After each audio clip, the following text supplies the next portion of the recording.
Imagine if Earth suddenly started spinning twice as fast. Instead of the usual 24-hour day, we now have just 12. Day and night rush past in a blur, sunsets happen during breakfast, and sunrise greets you before you even finish saying 5 more minutes. It's not a time lapse, it's our new insane reality. But what would actually happen if Earth's rotation doubled? First, and most obvious, the day would be cut in half. Everything you used to do in 24 hours now has to fit into 12. Work, meals, sleep, Netflix. Welcome to ultra time management mode. You'd now have 730 days in a year instead of 365. Sounds cool until you realize you now have to sleep in 4-hour bursts, and morning starts before you've even gone to bed. But biology isn't a computer. Our bodies run on circadian rhythms tied to light and dark. If daylight shrinks to a few hours, your hormones go into panic mode. Melatonin, cortisol, body temperature, all thrown off balance.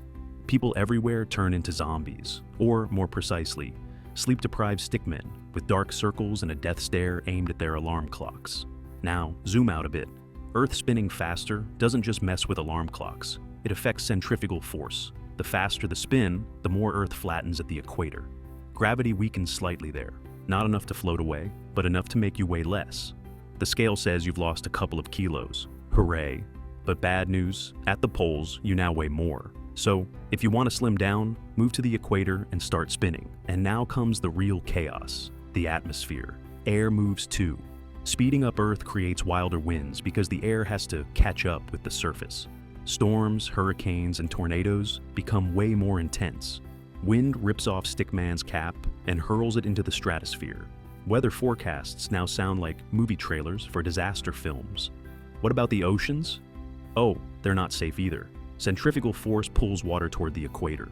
Coastal regions near the equator get mini-flooded, while polar oceans start drying out.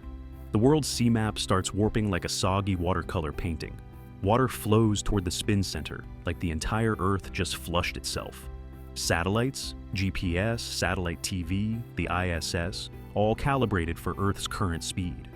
Doubling rotation speed messes up orbits. Your phone's navigation could lead you to Mexico when you just wanted to visit the grocery store. And then, time.